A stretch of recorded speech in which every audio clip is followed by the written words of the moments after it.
হতে দেওয়া যাবে না। কোন দল যেন সংসদে এককভাবে গিয়ে মাতব্বরি করতে না পারে, তাই আমরা সংখ্যানুপাতিক নির্বাচনের দাবি জানাচ্ছি।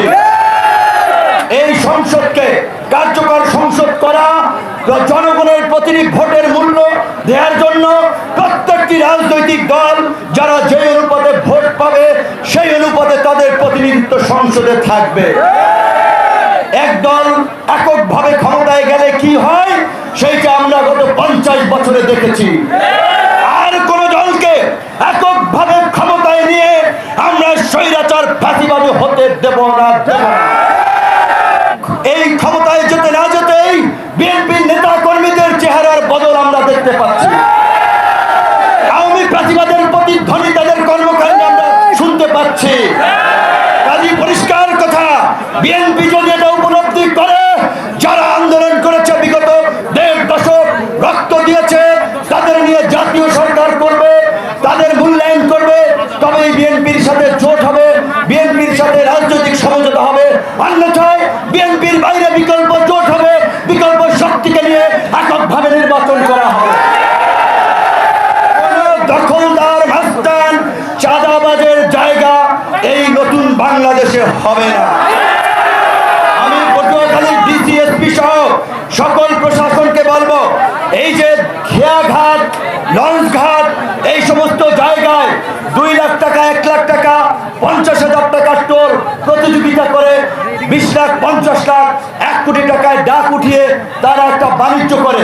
এই খেয়াঘাট, লঞ্চ ঘাটে কোনো ডাক চলবে না। সমস্ত খেয়াঘাটের ডাক ক্যান্সেল করতে হবে। এই 2-4 টাকায় সরকারের কোষাগারে কিচ্ছু আসে যায় না। এখন সরকার যে ট্যাক্স আইন করেছে, আমরা সবাই ট্যাক্স দেব সরকারি কোষাগারে, আমরা সবাই ফান্ড দিয়ে সরকারকে সমৃদ্ধ করব। কিন্তু চাঁদাবাজদের সুযোগ দিতে এই ছোটখাটো টোল, লঞ্চঘাট, খেয়াঘাটে কোনো ইজারা হাট বাজারে চলবে না।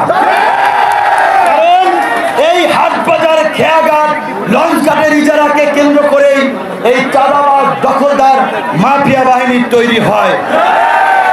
আজকে গণ অধিকার পরিষদ নিবন্ধিত হয়েছে। আমি নেতা কর্মীরা পরিশ্রম করেছে, তাদেরকে ধন্যবাদ জানাই। বিশেষ করে আজকে আপনারা যারা এসেছেন, অনেক ধন্যবাদ এবং কৃতজ্ঞতা। কিন্তু আপনারা এই কথা মনে রাখতে হবে, 1 মণ দুধের মধ্যে 1 ফোঁটা চনা পড়লে যেমন দুধ নষ্ট হয়, তেমনি ভাবে এই যে আপনারা বিশাল সমাবেশ করেছেন, এইটা দেখে কিন্তু অনেকের মাথা নষ্ট হয়ে যাচ্ছে। কিরে ভাই, গণ অধিকার পরিষদ 3 দিন আগে নিবন্ধন পাইছে, তারা আজকে এইভাবে বিশাল সমাবেশ করে ফেলাইতেছে, হাজার হাজার লক্ষ লক্ষ লোক তাদের পেছনে ছুটতেছে। কাজেই আপনাদের মধ্যে রাজনৈতিক বোঝাপড়া এবং ঐক্যের খুবই প্রয়োজন।